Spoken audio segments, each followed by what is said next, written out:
Hello everyone, this is Mudassir Hamid and welcome to Radiant's Biology classes. In the last video we started the applications of genetic engineering in the field of medicine. उसमें हमने बात की थी genetically engineered human insulin की. आज हम बात करेंगे again the applications of genetic engineering in the field of medicine और आज के वीडियो में हम बात करेंगे डिस्कस करेंगे जीन थेरेपी की, right? So I can say that gene therapy in our series of lectures is the second application of genetic engineering in the field of medicine, right? So let me tell you the definition first. Gene therapy क्या है? It is the process of inserting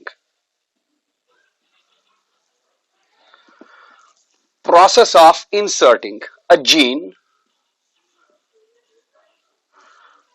into the genome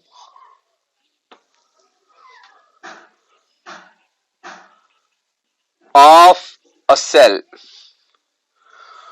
to treat a disease, to cure a disease, to cure a disorder. एक disorder को, जाहिर सी बात है ये genetic disorder होगा, एक डिसऑर्डर को ट्रीट करने के लिए एक जीन को लिविंग ऑर्गेनिज्म के अंदर या लिविंग ऑर्गेनिज्म के सेल के जीनोम के अंदर इंसर्ट करना. The process in which we insert a gene, cell के अंदर, लिविंग ऑर्गेनिज्म के सेल के जीनोम के अंदर एक जीन, फॉरेन जीन इंसर्ट करना ताकि एक जेनेटिक डिसऑर्डर क्योर हो जाए. इस प्रोसेस को अपन जीन थेरेपी बोलते हैं. जो जीन हम इंट्रोड्यूस करते हैं, the process of inserting a gene, जो जीन सेल के जीनोम के अंदर इंसर्ट करेंगे, इस जीन को हम थेरेपेटिक जीन बोलेंगे.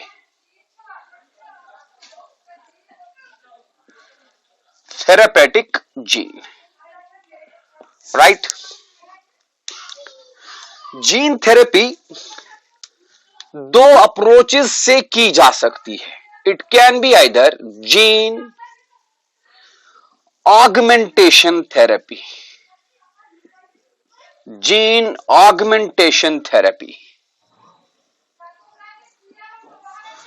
and it can also be done by a second approach, and that second approach is gene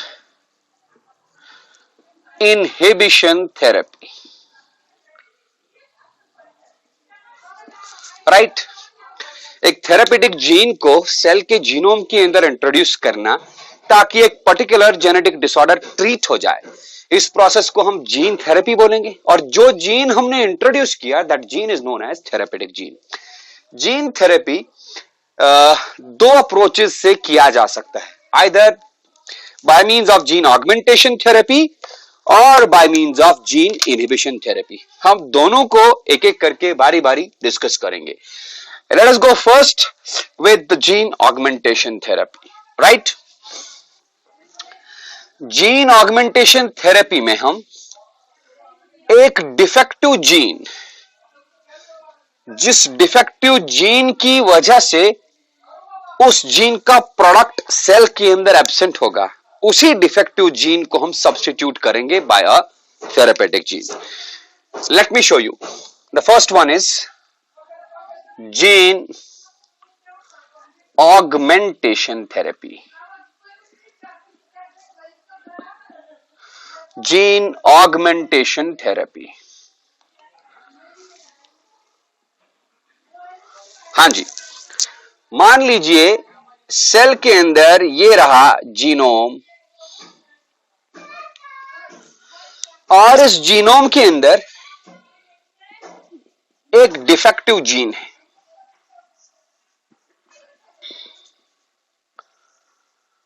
the genome of the living organism, the genome of the cell contains a defective gene. चलो इस defective gene का नाम X है. अब इस defective gene की वजह से हुआ क्या है इस लिविंग ऑर्गेनिज्म में? आपको पता है, एक जीन का जब एक्सप्रेशन होता है, एक्सप्रेशन बोले तो पहले ट्रांसक्रिप्शन होगा, ट्रांसक्रिप्शन के बाद ट्रांसलेशन होगा, ट्रांसलेशन के बाद बनेगा product. This product can be a protein and protein बोले तो it can be an enzyme because all enzymes are proteins. मतलब अगर ये जीन करेक्टिव होता, अगर ये जीन डिफेक्टिव नहीं होता, अगर ये नॉर्मल जीन होता, तब क्या होता, ये जीन ट्रांसक्राइब और ट्रांसलेट होके एक्सप्रेस होके, ये जीन एक्सप्रेस होके क्या बनाता, प्रोटीन और एन एंजाइम। लेकिन अब हमने पहले ही ड्राइंग में दिखाया हुआ है कि जीन डिफेक्टिव है। डिफेक्टिव मतलब इसका एक्सप्रेशन नहीं होगा, नो एक्सप्रेशन।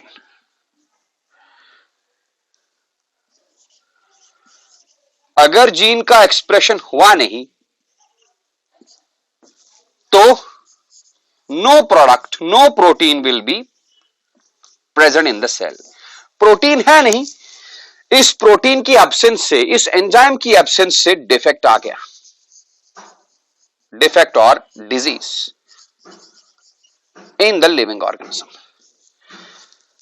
मकसद क्या है हमारा, हमको इसी डिफेक्ट को, इसी डिसऑर्डर को ट्रीट करना है बाय इंसर्टिंग अ थेरेपेटिक जीन, राइट। तो हम करेंगे क्या,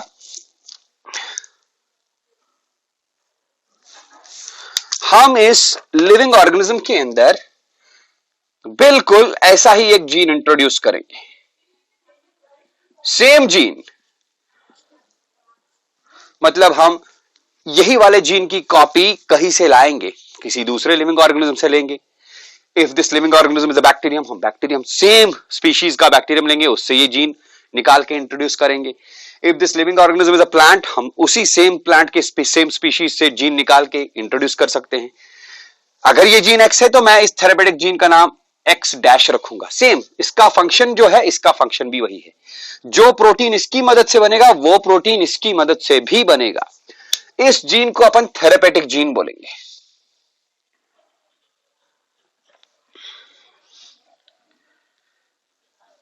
this is the therapeutic gene. तो हमने किया क्या, हमने लिविंग ऑर्गेनिज्म के जीनोम के अंदर ये थेरेपेटिक जीन डाल दिया, फंक्शनल जीन है ये। तो what we get is like this, ये रहा डिफेक्टिव जीन। इस डिफेक्टिव जीन के साथ हमने कुछ नहीं किया, छेड़ा नहीं इसको, इसको रहने दिया। और इस डिफेक्टिव जीन के साथ साथ अब इस लिविंग ऑर्गेनिज्म के अंदर फंक्शनल जीन भी है, थेरेपेटिक जीन भी है, राइट, लाइक दिस। तो डिफेक्टिव जीन की मदद से एक प्रोटीन जो होना चाहिए था, डिफेक्टिव जीन की वजह से एक एंजाइम जो होना चाहिए था वो है नहीं, बट अंदर जाके ये वाला जीन एक्सप्रेस होगा और इसके एक्सप्रेशन से एंजाइम बनेगा, एंजाइम या प्रोटीन जो भी मैं बोलूं। दिस एंजाइम और protein will do the functions that would have otherwise done by the gene X if it was a normal gene, right? मतलब इसकी मदद से जो जीन, इस जीन की मदद से जो प्रोडक्ट बन सकता था वो है नहीं, इसलिए हमने इस जैसा ही दूसरा जीन इंट्रोड्यूस किया। वो जीन एक्सप्रेस होकर एक एंजाइम बनाएगा, प्रोटीन बनाएगा। यही प्रोटीन इस जीन के प्रोडक्ट की कमी को पूरा कर देगा, right. Therefore the defect is cured, defect is cured. मतलब हमारे पास कहानी ये थी कि ये प्रोटीन एब्सेंट था, ये एंजाइम एब्सेंट था लिविंग ऑर्गेनिज्म के सेल के अंदर। इसी एब्सेंस ऑफ एंजाइम की वजह से डिजीज था। हमने क्या किया, इस एंजाइम को बनाने वाला जो जीन था हमने देखा कि ये डिफेक्टिव जीन है। देयरफॉर हमने एक बिल्कुल ऐसा ही वाला जीन जीनोम के अंदर इंट्रोड्यूस किया। वो जीन एक्सप्रेस होके बिल्कुल सेम एंजाइम बना दिया and the defect is cured. This type of gene therapy जिसके अंदर हम डिफेक्टिव जीन के जैसा ही एक नॉर्मल जीन इंट्रोड्यूस करेंगे, वो नॉर्मल जीन एक्सप्रेस होके प्रोडक्ट बनाएगा। That product will substitute the protein that would have otherwise produced by the defective gene. This gene therapy is known as gene augmentation therapy. मतलब हमने defective gene के function को augment किया by the introduction of a therapeutic gene. Is it okay? इसका example हम आगे अपने इस लेक्चर में डिस्कस करेंगे। The second type of gene therapy is gene inhibition therapy.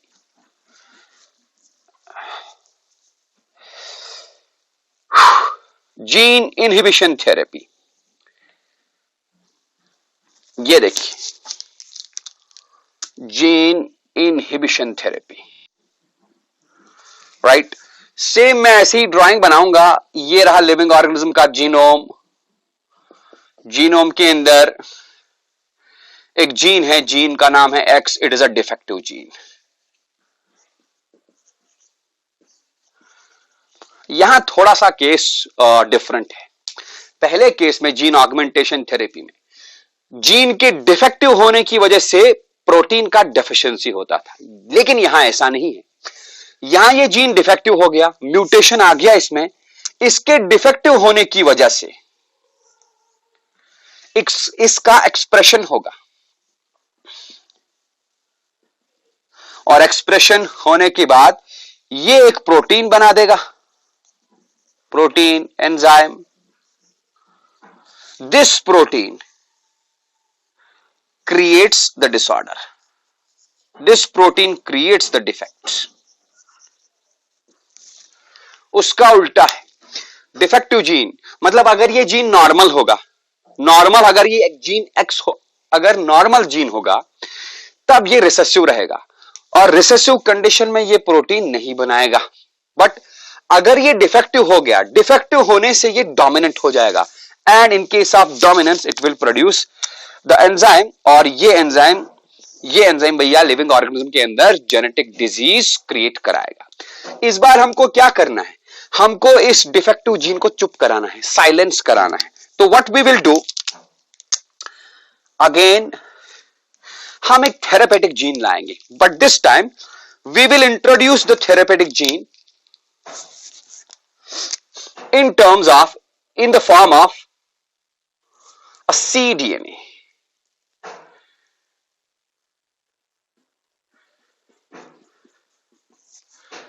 cDNA, I hope आपको याद होगा cDNA। मैंने अपने पिछले वीडियोस में कॉम्प्लीमेंट्री डीएनए के बारे में बताया हुआ है। Complementary DNA is a type of DNA which is got from an mRNA by the treatment with reverse transcriptase। तो हम करेंगे क्या, हम सेम जीन एक्स किसी दूसरे similar species of living organism से एक्सट्रैक्ट करेंगे।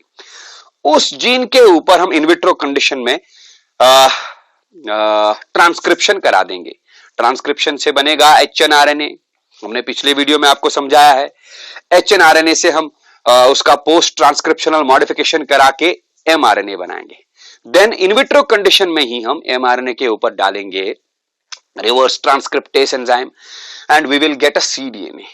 वो cDNA हम इंट्रोड्यूस करेंगे जीनोम के अंदर, राइट। तो we will get a scene like this. ये रहा डिफेक्टिव जीन X, और तो ये रहा cDNA।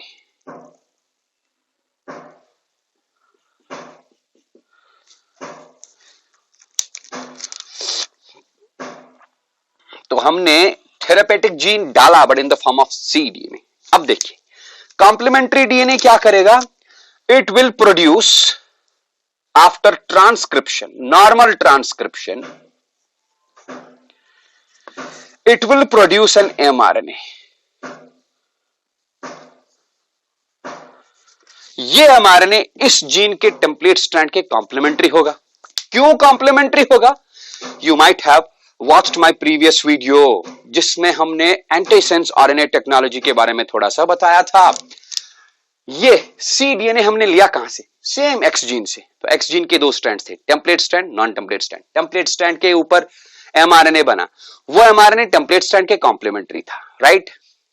उस एमआरएनए से बना cDNA। तो cDNA एमआरएनए के कॉम्प्लीमेंट्री होगा, लेकिन ये टेम्पलेट स्ट्रैंड के सिमिलर होगा। अब उस cDNA से जो एमआरएनए बनेगा ये mRNA टेम्पलेट स्ट्रैंड के कॉम्प्लीमेंट्री होगा. For this you can subscribe to my YouTube channel Radiance Biology Classes. You will get a video in which you will get the explanation of antisense RNA technology, right? तो ये mRNA, मेरा कहने का मतलब है जो transcription से cDNA के ट्रांसक्रिप्शन से जो mRNA बना, this mRNA will be complementary. It will be complementary to this, and ये क्या काम करेगा, ये यहां पर बाइंड होगा, bind to defective gene by complementary base pairing.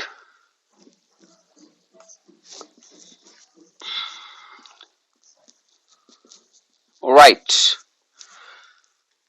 जब जीन के साथ टेम्पलेट स्ट्रैंड के साथ, मतलब टेम्पलेट स्ट्रैंड क्या, जब ये इस जीन का जब ट्रांसक्रिप्शन होगा, उससे जो आरएनए बनेगा उस आरएनए के साथ ही कॉम्प्लीमेंट्री बेस पेयरिंग से बाइंड होगा, तो उस आरएनए का फर्दर ट्रांसलेशन होगा ही नहीं.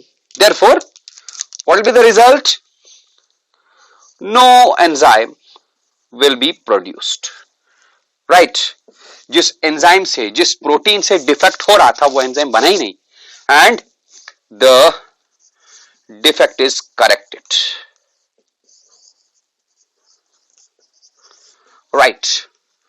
तो ऐसा वाला जीन थेरेपी जिसमें हमने एक डिफेक्टिव डोमिनेंट जीन को इनहिबिट किया by the introduction of therapeutic gene in the form of cDNA, ऐसे वाले जीन थेरेपी को हम जीन इनहिबिशन थेरेपी बोलेंगे. Is it okay? I hope you have understood this. तो मैं इसको आगे बढ़ाऊंगा.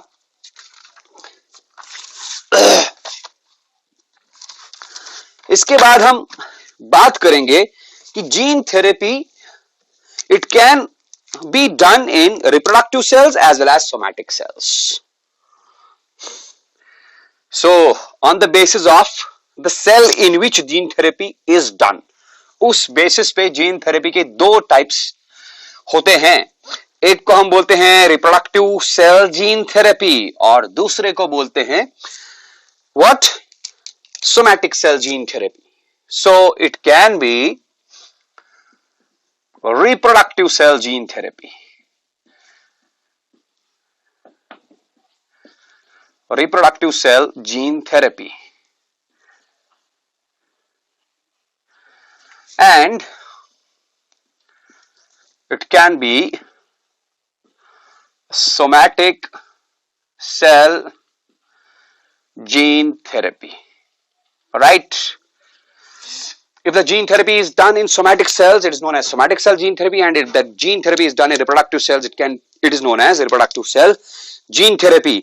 और ज्यादातर प्रेफर किया जाता है somatic cell gene therapy, because reproductive cell के अंदर अगर फॉरेन जीन को इंट्रोड्यूस किया जाएगा, उसमें बहुत सारे एथिकल इश्यूज फेस करने पड़ते हैं. That is why this somatic cell gene therapy is preferred over reproductive cell gene therapy. और दूसरी बात, अगर रिप्रोडक्टिव सेल के अंदर जीन थेरेपी किया जाएगा, उसमें यह भी डर रहता है कि भैया अगर थोड़ा सा भी यहां वहां गलती हुई तो वो गलती जिस बंदे के अंदर, जिस पैरेंट के अंदर हमने जीन थेरेपी किया, वो अगर गलत हो गया, अगर डिफेक्टिव हुआ, तो that defect can be transported to the next generation via those reproductive cells. That is why दो इश्यूज है. एक तो वो वाला इश्यू है कि defect can be transported to the new generation via reproductive cells, और दूसरा ethical issues are there because lots and lots of social and religious organizations do not prefer the alteration of the genome in the reproductive cells. That's why somatic cell gene therapy is preferred over reproductive cell gene therapy, right? So gene therapy can be of two types. The first one is in vitro gene therapy.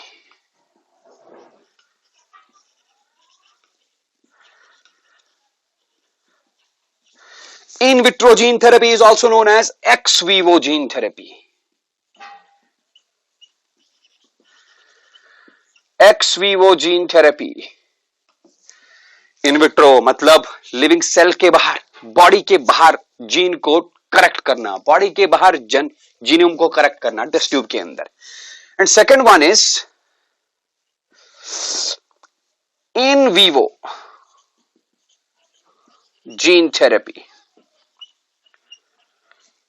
In vivo gene therapy मतलब direct therapeutic gene को living cell के अंदर, direct therapeutic gene को living body के अंदर introduce करना है. That will be named as the in vivo gene therapy. Let us take the first case, that is ex vivo gene therapy or in vitro gene therapy. In vitro gene therapy इसका एक बहुत ही जबरदस्त example है. क्या example? The treatment of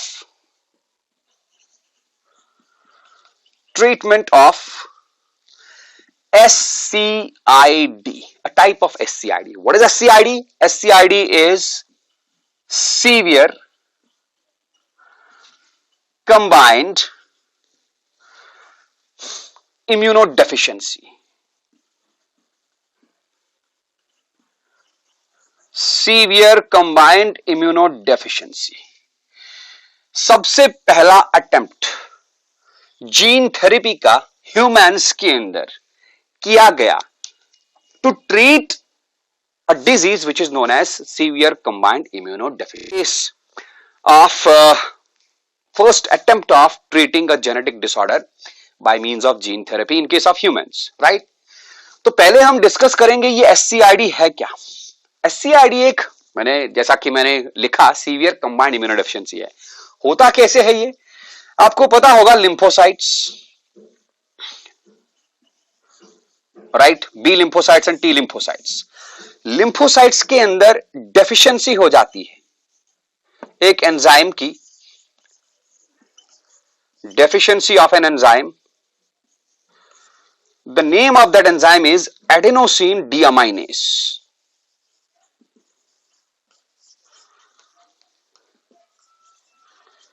right? ये deficiency क्यों होती है? This deficiency occurs due to a defective gene, the mutation in a gene in the genome of the lymphocytes. That defective gene is known as ADA gene. मतलब अगर बंदे के lymphocytes के ADA gene के अंदर, लिम्फोसाइट्स के genome के ADA gene के अंदर म्यूटेशन आ गया, डिफेक्टिव हो गया, तो ये defective ADA gene what it will do, it will result in the deficiency. मतलब नॉर्मल होता तो ये एंजाइम बनाता एडेनोसिन डीअमाइनेज, लेकिन अब डिफेक्टिव हो गया तो adenosine deaminase enzyme will not be produced and the deficiency of this adenosine deaminase will do something. What it does I will tell you. Adenosine deaminase काम क्या करेगा? It is responsible for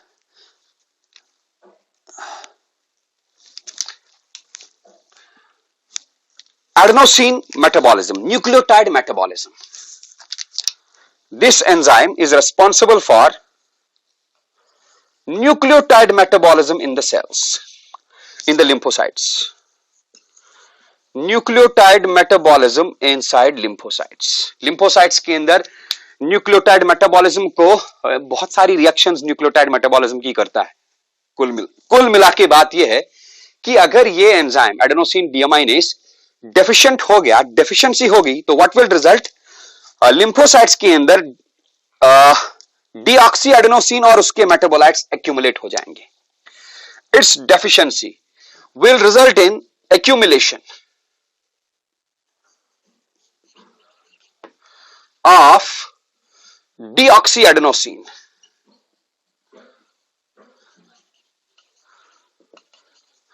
and its derivatives in lymphocytes. Lymphocytes के अंदर deoxy adenosine और उसके derivatives की accumulation हो जाएगी. These will produce toxic effects.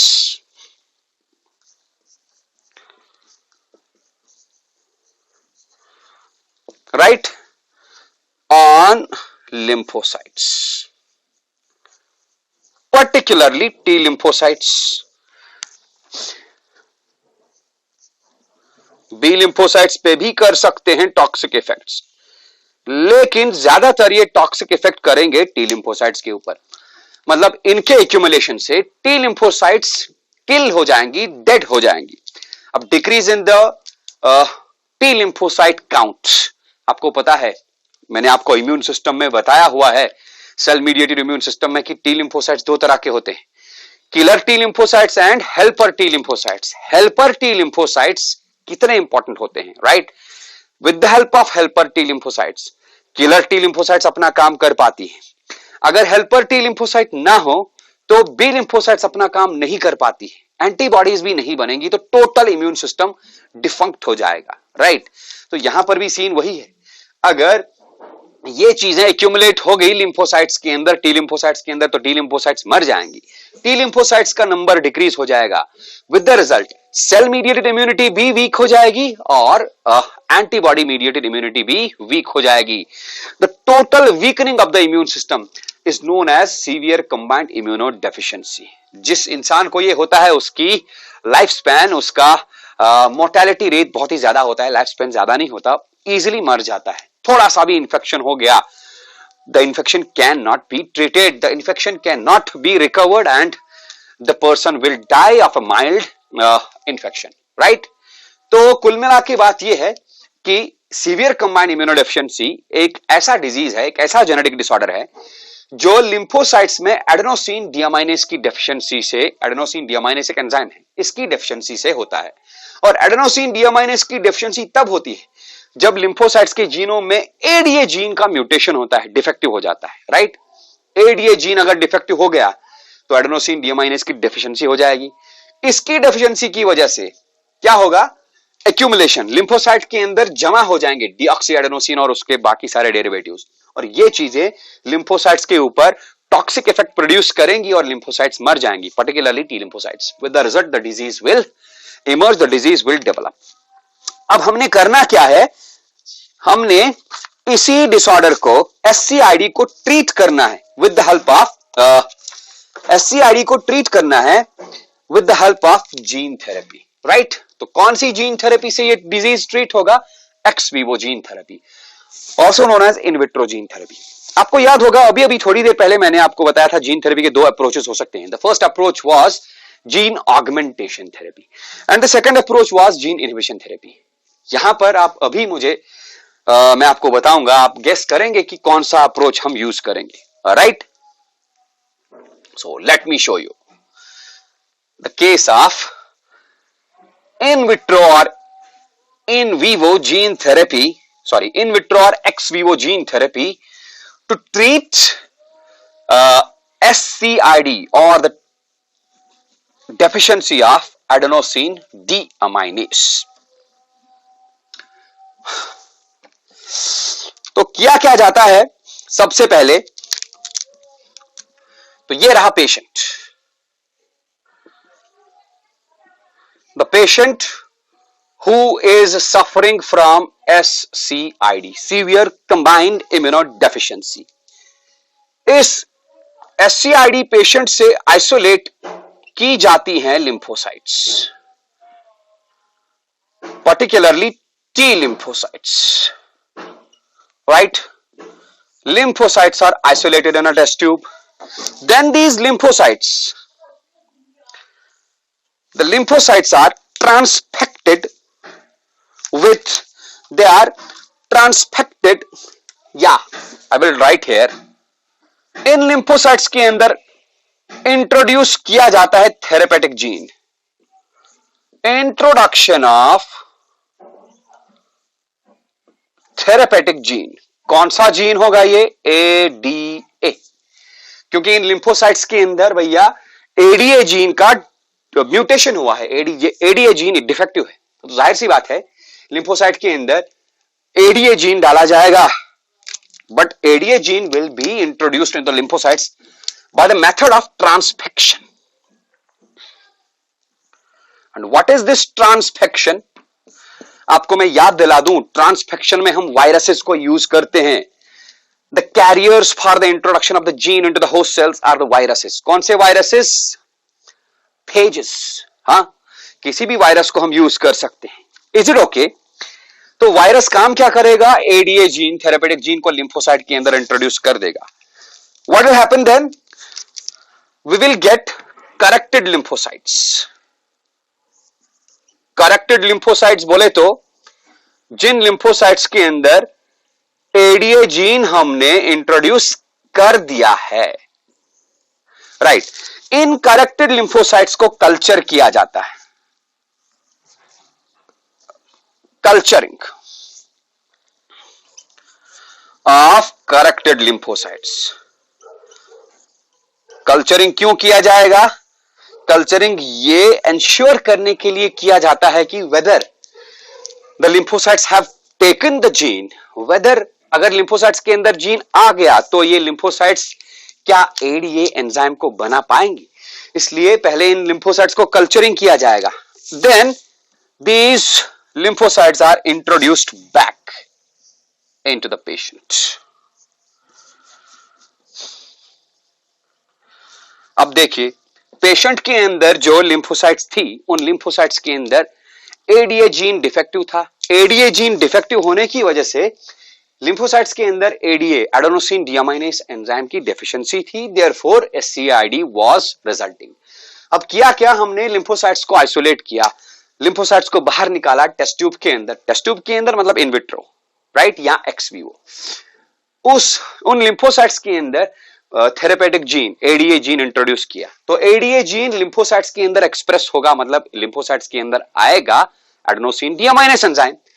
इस करेक्टेड लिम्फोसाइट्स को वापस इंट्रोड्यूस करेंगे पेशेंट में, patient will be treated, patient will be cured. Now you can see हमने यहां पर इन विट्रो और एक्स वीवो जीन थेरेपी वाला अप्रोच यूज किया। और दूसरा अभी थोड़ी देर पहले मैंने बोला था gene augmentation therapy and gene inhibition. Defective gene था, कौन सा जीन था डिफेक्टिव? ADA gene. उस ADA gene, defective ADA gene की वजह से, defective ADA gene, ADA gene, defective ADA gene की वजह से इन लिम्फोसाइट्स के अंदर एडीए एंजाइम नहीं बनता था। तो हमने किया क्या? हमने थेरेपेटिक एडीए जीन डाल दिया, तो एडीए एंजाइम बन गया। Now is it the case of gene augmentation और gene inhibition? Clearly it is the case of gene augmentation therapy. हमने यहां पर जीन को ऑगमेंट किया, जीन के प्रोडक्ट को ऑगमेंट किया by the introduction of a therapeutic gene into the lymphocytes, right. This was done in approximately, I guess it was done in 1980, मुझे exact date याद नहीं है शायद, but I'll tell you it was done in 1990, I guess, yes, 1990 में ये पहली बार ये एससीआईडी का ट्रीटमेंट का अटेम्प्ट किया गया था। It was done by a team of doctors at the National Institute of Health, USA. National Institute of Health, USA, वहां पर किया गया था। लेकिन इसमें इस अप्रोच में एक प्रॉब्लम है। क्या प्रॉब्लम है? You can guess. लिम्फोसाइट्स का लाइफ स्पैन ज्यादा नहीं होता। Lymphocytes are a group of white blood corpuscles. White blood corpuscles का लाइफ स्पैन कितना होगा? 10 दिन, 12 दिन, 2 महीना, 3 महीना। Life span is not very much. Therefore अगर करेक्टेड लिम्फोसाइट पेशेंट के अंदर आ गया, ये करेक्टेड लिम्फोसाइट कितने दिन तक वहां जिंदा रहेगा पेशेंट के ब्लड में? 2 दिन, 4 दिन, 10 दिन, 12 दिन, 3 महीना, 4 महीना। उसके बाद करेक्टेड लिम्फोसाइट का लाइफ स्पैन खत्म, दे विल डाई। फिर से वही सीन। इसका मतलब ये ट्रीटमेंट हर बार 2 महीने 3 महीने के बाद करना ही पड़ेगा। जितना लाइफ स्पैन लिम्फोसाइट का होगा उतनी बार ये करना ही पड़ेगा। It will be a very hectic and cumbersome process. इसलिए बार ये थेरेपी करनी पड़ेगी। इसलिए इस चीज को, इस हेक्टिक जॉब को दूर करने के लिए 1995 में इसी का एक वेरिएंट तैयार किया गया, इसी अप्रोच का वेरिएंट। क्या किया गया? स्टेम सेल्स आइसोलेट किए गए। I will briefly describe that. Stem cells. Scientist ने क्या किया? उन्होंने 1995 में अम्बिलिकल कॉर्ड ब्लड से स्टेम सेल्स आइसोलेट की।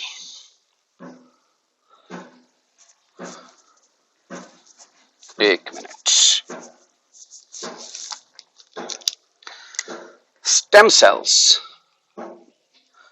from umbilical cord blood.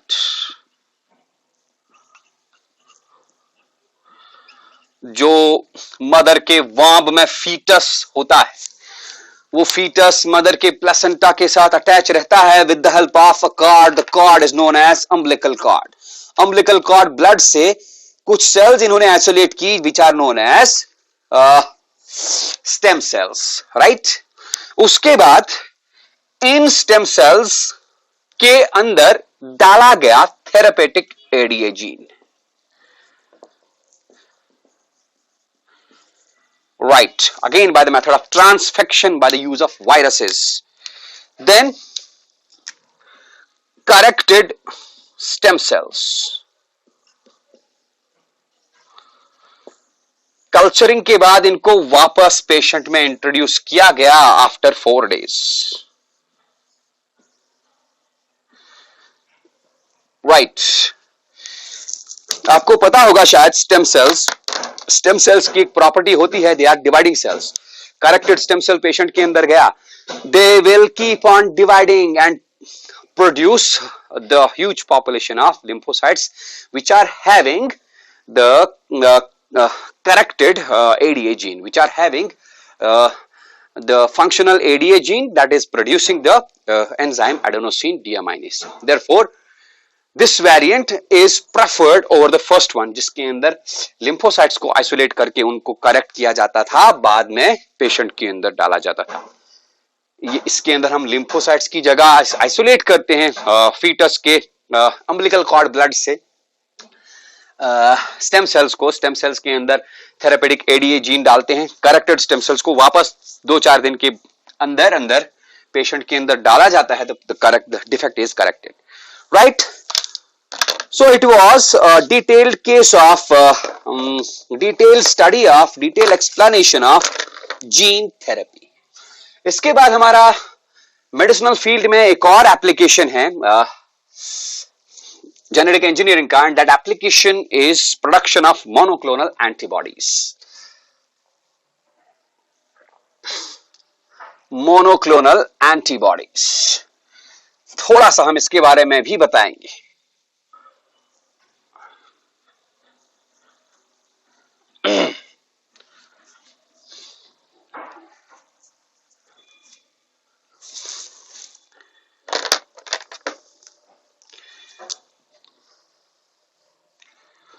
Monoclonal antibodies.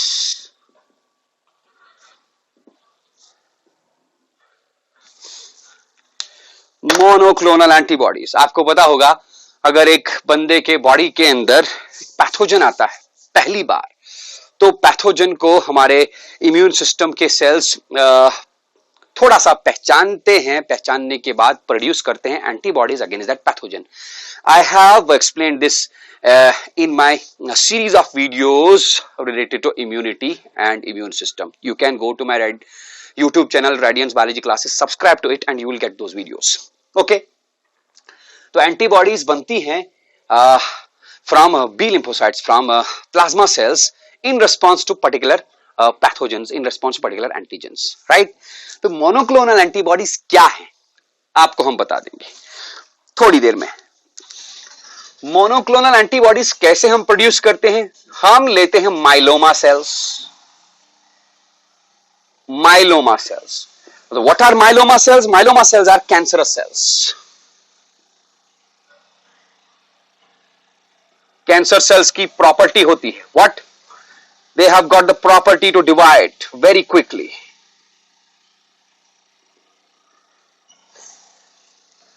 ये डिवाइड होते ही रहते हैं. माइलोमा सेल्स को फ्यूज किया जाता है विद लिम्फोसाइट्स.